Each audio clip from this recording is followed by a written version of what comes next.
Y el exministro del Interior, José Serrano, cambió de abogado en Estados Unidos horas antes de su audiencia clave dentro del proceso de deportación. La Corte Federal del Distrito Sur de Florida autorizó la sustitución de su defensa este martes. Robert Sheldon fue reemplazado por Andrew William Clubman. La audiencia individual está prevista para este jueves 8 de enero en Miami, donde se resolverá su solicitud de asilo y una posible deportación a Ecuador por causas judiciales que enfrenta actualmente en este país. El secretario de Estado americano Marco Rubio y el presidente de la República Daniel Noboa mantuvieron un diálogo donde se habría destacado el rol de Ecuador en la lucha contra el narcotráfico. El secretario de Estado de los Estados Unidos, Marco Rubio, mantuvo un diálogo con el presidente de la República, Daniel Noboa, en donde abordaron temas de seguridad hemisférica, narcotráfico y la crisis en Venezuela. Según el comunicado oficial del Departamento de Estado, Rubio agradeció a Noboa por el papel del Ecuador como socio estratégico en la lucha contra el narcoterrorismo y el crimen transnacional que golpea a la región. Para analistas políticos, este gesto de los Estados Unidos con el Ecuador es importante en materia de cooperación internacional. Esta acción ratifica esta alianza que tiene Ecuador con Estados Unidos y es algo positivo. ¿Por qué? Porque nuestro país cuenta con el respaldo ahora del gobierno del presidente Donald Trump para poder seguir gestionando los temas de seguridad, que son tan importantes y que es una de las principales preocupaciones que tienen los ecuatorianos. La llamada se produjo pocos días después de la operación militar en Venezuela, en donde se logró la captura de Nicolás Maduro. En el diálogo se habrían topado temas, como articular esfuerzos conjuntos para promover la estabilidad regional en un contexto para solventar la crisis migratoria y otras que puedan presentarse. Además, Washington habría subrayado en mantener una coordinación estrecha con Ecuador para avanzar en objetivos comunes de seguridad regional. Hay otros países que reconocemos como el Ecuador, como El Salvador de Nayib Bukele o como la Argentina de Milei, que entienden que hay una lucha conjunta en el narcotráfico y por lo tanto lo que quieren es alinearse a esta estrategia norteamericana.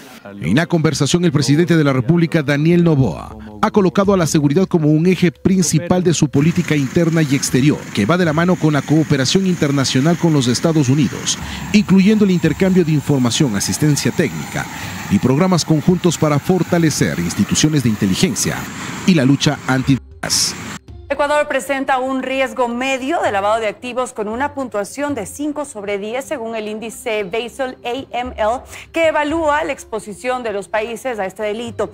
Pese a que Colombia y Perú enfrentan problemas similares, su riesgo es menor. En diciembre de 2025, el municipio de La Libertad autorizó la venta directa de 93 hectáreas a una joven que no registra actividad tributaria ni laboral. La transacción, valorada en $2.7 millones, desató controversia por las dudas sobre el origen del dinero. Aunque no existe un proceso judicial abierto, casos similares han evidenciado la fragilidad del sistema frente al lavado de activos. Este gráfico muestra el riesgo de lavado de activos según el índice Basel AML, clasificando a los países entre los más vulnerables y los más seguros. El riesgo de Ecuador es medio, con un puntaje de 5.06 sobre 10. El gran problema es que no tenemos información y data sobre qué está pasando con la UAFE, sus funcionarios, sus capacidades, su inteligencia. Una sorpresa positiva, tomando en consideración el incremento del crimen organizado, que es muy atractivo para lavar activos en este país.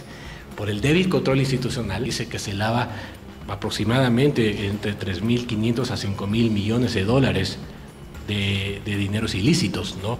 Sobre todo provenientes de la corrupción y del narcotráfico. Aunque Colombia y Perú también enfrentan economías ilegales, sus niveles de riesgo son menores, 4.92 y 4.77 puntos respectivamente. Colombia tiene una mejor estructura institucional. Perú, al ser un país más grande, tiene mejores regulaciones bancarias. Sin embargo, expertos en seguridad y en el ámbito judicial financiero coinciden en que aunque Ecuador cuenta con mecanismos legales contra el lavado de activos, estos no se aplican de manera efectiva. Existen las herramientas, pero parece que nos estamos haciendo de la vista gorda, involucrados un poco a la contaminación que está dado a los aparatos institucionales. Continuar con ese tipo de tratados de cooperación internacional y segundo, como digo, es hora que pensemos en el tema de la UAFE, replantear el esquema. Si Ecuador aplicara de manera correcta las herramientas legales ya existentes, podría mejorar su índice en un plazo de 2 a 3 años.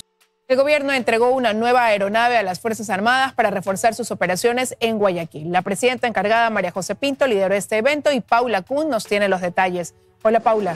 Tardes, la mañana de este miércoles 7 de enero de 2026, presidida por la presidenta encargada María José Pinto, ministros y los altos mandos del Comando de las Fuerzas Armadas, en una ceremonia fue entregado el nuevo Boeing 737-500, esta aeronave que será parte de las operaciones militares ecuatorianas. Este miércoles, la presidenta de la República de Ecuador encargada María José Pinto encabezó el acto de entrega de un avión a las Fuerzas Armadas en Guayaquil. Hoy es un día importante para el país, no solo por la entrega de este avión, sino por lo que representa: decisión, responsabilidad y compromiso con la seguridad nacional. La seguridad del Ecuador no admite improvisaciones ni medias tintas. Requiere liderazgo, visión y acciones concretas. El avión entregado a las Fuerzas Armadas es un Boeing 737-500 que permitirá ampliar la cobertura, reducir los tiempos de respuesta y fortalecer la presencia del Estado en todo el territorio nacional. Estamos hablando de una capacidad estratégica que mejora eficiencia operativa de las Fuerzas Armadas, que refuerza la seguridad de nuestras tropas y que permite intervenciones más rápidas, oportunas y precisas. Y a mover las tropas es muy importante cuando estamos en un conflicto armado interno. No solamente tiene capacidad para operar dentro del territorio ecuatoriano, también podemos cruzar las fronteras. No solamente es para defensa, también sirve para apoyo humanitario y apoyo logístico a otras instituciones del Estado. El avión es parte de una estrategia integral para fortalecer la seguridad nacional. El pasado 6 de enero también se hizo la entrega de equipamiento a la Policía Nacional. Alias Negro Willy fue liberado en España, donde fue capturado en el 2024 junto a su hermano Ronco. Se lo vincula al atentado terrorista ocurrido en TC Televisión, por lo que se buscaba extraditarlo para que responda por este proceso abierto aún. Comandante Willy recuperó su libertad el 29 de diciembre del 2025 porque Ecuador no habría entregado las garantías solicitadas por España para su extradición. Pero el gobierno confirma que sí entregó este requerimiento. Así es, las autoridades ecuatorianas sí solicitaron formalmente la extradición de alias comandante Willy. En el siguiente reportaje les contaremos los detalles del trámite y qué fue exactamente lo que envió el gobierno y por qué, pese a ello, la justicia de España decidió dejarlo en libertad. España dejó en libertad a William Alcíbar Bautista, alias Comandante Willy, cabecilla de los Tiguerones, quien es acusado por el atentado terrorista en contra de TC Televisión y de múltiples delitos perpetrados en el Ecuador bajo su dirección. Ecuador sí cumplió con el pedido de las autoridades judiciales de España y respondió a los pedidos en el marco diplomático y judicial. William Joffre Alcíbar Bautista, alias Willy, tenía prisión preventiva dictada en Ecuador desde noviembre del 2023 y una orden de captura internacional vigente. El Estado ecuatoriano activó el mecanismo de extradición y el proceso avanzó conforme a derecho cuando fue capturado en mayo del 2025. La audiencia que se generó en España declaró procedente la extradición, no la negó y la aceptó, pero con condiciones. Exigió garantías adicionales relacionadas con el sistema penitenciario y la vida y la integridad personal del reclamado, y el cumplimiento de las recomendaciones internacionales formuladas por la Comisión Interamericana de Derechos Humanos. Ecuador respondió y lo hizo de manera formal, documentada y dentro de los plazos iniciales. El 2 de junio de 2025, el SNAI remitió un informe oficial describiendo acciones estatales para enfrentar la crisis carcelaria. De la misma manera, la Corte Nacional de Justicia, el 9 de junio de 2025, emitió una providencia otorgando las garantías constitucionales y convencionales de las personas privadas de la libertad, y en conjunto con Cancillería formalizó esas garantías por vía diplomática. Esto ya el 11 de junio de 2025, y a renglón seguido el día 12. La Embajada de Ecuador en Madrid presentó la nota verbal asegurando que el sistema penitenciario estaba en proceso de normalización y que el Estado cumplía las recomendaciones internacionales. Ya en julio del 2025 se solicitó algo que ya no dependía exclusivamente del Estado ecuatoriano, sino pronunciamientos específicos de la CIDH que acrediten, como resultados verificables, el impacto real de las medidas adoptadas, no informes nacionales, no garantías estatales, sino validaciones directas de un órgano internacional. Ecuador recibió el requerimiento, hizo el trámite pertinente, el plazo venció en diciembre y no hubo respuesta de la Comisión Interamericana de Derechos Humanos que pudiera incorporar al proceso lo solicitado por la autoridad judicial española. No porque Ecuador no quisiera enviar, sino porque no existen pronunciamientos de este tipo emitidos durante este periodo. Para analistas en materia judicial, alias Willy no quedó en libertad porque Ecuador falló, sino porque la justicia española decidió marcar sus propias reglas, por pedido de la defensa de alias Willy, abogado que incluso es quien defendió a Julian Assange y hoy está al frente de la defensa jurídica de Nicolás Maduro en los Estados Unidos. Es por ello que ya incluso el Ministerio de Relaciones Exteriores y Movilidad Humana ha dado a conocer que el Estado ecuatoriano continuará trabajando con España para que se revise y se revea la presunta decisión emitida por ese país, conocida de manera extraoficial, que hasta el momento no ha sido oficializada por las autoridades españolas, sobre la liberación de William Joffre Alcíbar Bautista, alias Comandante Willy, y de esta manera poder concretar en el menor tiempo posible su extradición para que venga al Ecuador a responder por los delitos que cometió. No me intimidan las amenazas contra mi vida que me ha enviado. No nos intimidan las amenazas que está enviando contra el presidente de la República. Esa es la clase de criminal que tienen en el territorio español. Entrega de documentación. Con fecha 12 de junio del 2025 fueron presentadas las garantías por parte del Ecuador a España, de la Corte Nacional, que es quien lleva el caso en el Ecuador, a la Corte de España. Así que eso para dejar claro. Defensa del procesado. El abogado de este criminal es el abogado de Julian Assange. ¿Quién es él? Un ex terrorista chileno nacionalizado español. Un poco para que tengan un poco de contexto. Audiencia Nacional de España. Dándole largas al proceso, pidiendo más información, queriendo más garantías de que a él no le va a pasar nada. Ecuador en su línea de respuesta, pero obviamente ya detrás de esto había un proceso que quería dejar libre a este criminal.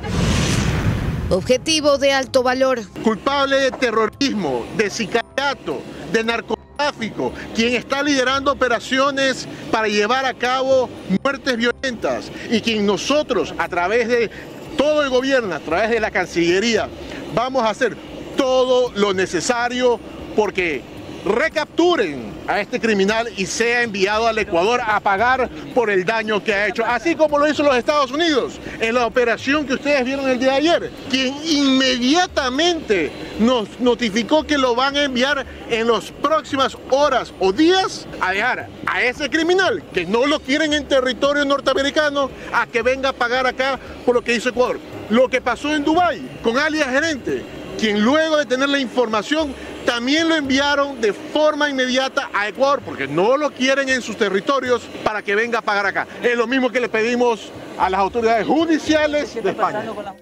La Revolución Ciudadana busca una sanción para el legislador de ADN Andrés Castillo por los enfrentamientos de este martes en el Pleno de la Asamblea, mientras que las otras bancadas piden que ambos sean sancionados. La sesión del Pleno de la Asamblea Nacional este miércoles arrancó con esta advertencia por parte del presidente Nils Olsen. Lo que no se va a permitir son calificativos, insultos, ni tampoco descalificaciones personales. Esto aplica para todas las fuerzas políticas sin excepción. Cuando se cruce esta línea, el micrófono será cerrado, y no por censura, sino por respeto a esta asamblea y a este país. Lo ocurrido ayer es inaceptable y no puede volver a suceder. Esto debido al enfrentamiento entre los asambleístas Andrés Castillo de ADN y Coms Córdoba del correísmo que se dio el martes. Este último, tras los hechos, presentó una queja ante el Consejo de Administración Legislativa y busca que Castillo sea sancionado por una falta grave. Espero que la acojan y sancionen. No podemos permitir, insisto, nuevamente estas burlas, estas incoherencias. Estoy dispuesto a que me sancionen si es que hay el mérito. Yo no tengo inconveniente en reconocer las cosas, pero en este sentido yo no veo mérito. No le encuentro. Pese a que podía recibir una sanción, Castillo se ratifica en lo que dijo y los términos que utilizó. Yo hablo clarito, fuerte, claro y con la cámara prendida. Yo no ando en el cuchicheo, ni me tapo con el de adelante para gritar, ni le saco el dedo, ni nada. ¿Quieren entrar en ese plano? En el del albañal que yo les decía ayer, vamos a entrar en ese plano. La sanción debe ser para los dos legisladores, dice Alfredo Serrano del Partido Social Cristiano, pues la que resulta afectada con lo ocurrido es la imagen del segundo poder del Estado. Porque el pueblo ecuatoriano no diferencia los buenos de los malos. El pueblo ecuatoriano habla de la Asamblea y fue la Asamblea en su conjunto el que dio un espectáculo nefasto el día de ayer. La sanción por falta grave puede llegar hasta una suspensión de 30 días. Presidentes en la Asamblea generaron la suspensión temporal de la sesión en la que se debatía la ley de repetición. Sucedió al inicio de la intervención del asambleísta Andrés Castillo. Yo no puedo hacerme cargo de su nación, Javier. Legisladores de la Revolución Ciudadana abandonaron sus curules. Fueron a donde estaba Castillo. Lo increpó. Cada cual se hace cargo de lo suyo, Javier. Otros asambleístas del correísmo fueron a donde estaba el presidente de la Asamblea. La escolta legislativa intervino y el presidente de la Asamblea suspendió temporalmente la sesión. Y en nombre de esta Asamblea quiero pedirle disculpas a la ciudadanía por el bochorno que acabamos de presenciar y agradezco a la escolta legislativa por su contribución al orden. El pueblo no nos eligió para esto. Coms Córdoba del correísmo tomó la palabra y dijo que se sintió ofendido. No podemos aceptar, presidente, que sigan aquí ultrajando nuestra dignidad. Te puedo pedir disculpas también a ti porque soy un tipo práctico, sí, pero ya basta de interrumpir mientras estamos hablando. Ahí están. Estoy pidiendo disculpas al país y a ti particularmente y siguen interrumpiendo. Yo voy a defender a mis compañeros y me voy a defender a mí mismo. Y crean que en esta asamblea hablar a la altura y la compostura del caso cuando ustedes quieran, pero si quieren ir al albañal, nos vamos al albañal. Entiendan, lo vamos a hacer. Los asambleístas discutían el contenido de la ley de repetición, que busca que el Estado recupere los recursos que tendrá que pagar por procesos internacionales. Cada vez que el Estado desembolsa un centavo para pagar multas, para pagar sanciones, sale del bolsillo de el ama de casa, del taxista, del policía, de ti que nos estás viendo, y eso no lo podemos seguir permitiendo. Paola Cabezas del correísmo pidió el archivo de la ley. Los asambleístas votaron en contra del archivo de la ley de repetición. Entonces, el análisis de esa propuesta continuará en la legislatura. Y el pedido de juicio político contra Mario Godoy, presidente del Consejo de la Judicatura, será tratado este jueves a las 10 de la mañana por el Consejo de la Administración Legislativa. Así lo anunció el presidente de la Asamblea Nacional, Nils Olsen, quien convocó oficialmente al CAL para conocer esta solicitud. El trámite fue presentado el 29 de diciembre de 2025 por los asambleístas Viviana Veloz, Raúl Chávez, Liliana Durán, Franklin Samaniego y Julio Lazo Mendoza. En la misma sesión también se tratará sobre el pedido de juicio político en contra de consejeros del Consejo de Participación Ciudadana y Control Social. La protección política que el régimen de Nicolás Maduro ha otorgado a exfuncionarios del correísmo prófugos de la justicia ecuatoriana llegaría a su fin. El futuro judicial de Ronnie Aliaga, María de los Ángeles Duarte y Fernando Alvarado tendría las horas contadas en Venezuela. Al menos 3 figuras del correísmo podrían sufrir consecuencias directas de la intervención de Estados Unidos en Venezuela. Se trata de Ronnie Aliaga, María de los Ángeles Duarte y Fernando Alvarado, procesados por diversos delitos en Ecuador que lograron evadir a la justicia gracias a la protección que les otorgó el régimen de Nicolás Maduro, que hoy está en transición. Saben que corren el riesgo que el régimen chavista sea gradualmente desmantelado, como han sido las intenciones manifestadas por el presidente Trump y el secretario de Estado Marco Rubio. Desde octubre de 2018, el exsecretario de Comunicación del correísmo, Fernando Alvarado, está prófugo. Se retiró el grillete electrónico y huyó del país para evadir una sentencia por peculado. Meses después se confirmó que estaba radicado en Venezuela en calidad de asistente. asilado. Desde marzo de 2023, en cambio, la exministra María de Los Ángeles Duarte vive en Venezuela. Viajó a ese país tras abandonar la embajada de Argentina en Quito, donde estuvo refugiada más de 2 años para no pagar una condena por el caso Sobornos. Y desde finales de 2023, el exasambleísta de la Revolución Ciudadana, Ronnie Aliaga, se esconde en Venezuela. Salió de Ecuador por Colombia antes de ser vinculado al caso Metástasis. El año pasado se lo imputó también por el crimen de Fernando Villavicencio en el caso Magnicidio. Ha asegurado tener refugio en Venezuela como perseguido político. Se podría replantear por parte del gobierno ecuatoriano a las autoridades venezolanas o a las nuevas autoridades venezolanas la situación de estas personas en Venezuela. Carlos Estarellas, quien fue subsecretario de Relaciones Exteriores de la Cancillería ecuatoriana, considera que en el contexto actual hay posibilidad de pedir su extradición. Quitado el amparo, se puede iniciar otro proceso, que es el proceso de extradición, porque ellos tienen situaciones legales aquí en el Ecuador. Sin embargo, Andrés Santos, máster en Relaciones Internacionales, advierte que durante el tiempo que dure la transición de poder en Venezuela, los correístas podrían conseguir la misma protección en México. México en este momento va a pretender sustituir, digamos, esa función natural de Venezuela como el santuario de los narcotraficantes, terroristas y políticos corruptos del socialismo siglo XXI. De hecho, al menos 17 exfuncionarios vinculados al correísmo han obtenido asilo, refugio, protección en México en los últimos años. El entramado entre el correísmo y el chavismo funcionó como un sistema de vasos comunicantes donde la infraestructura de un estado servía para drenar recursos del otro.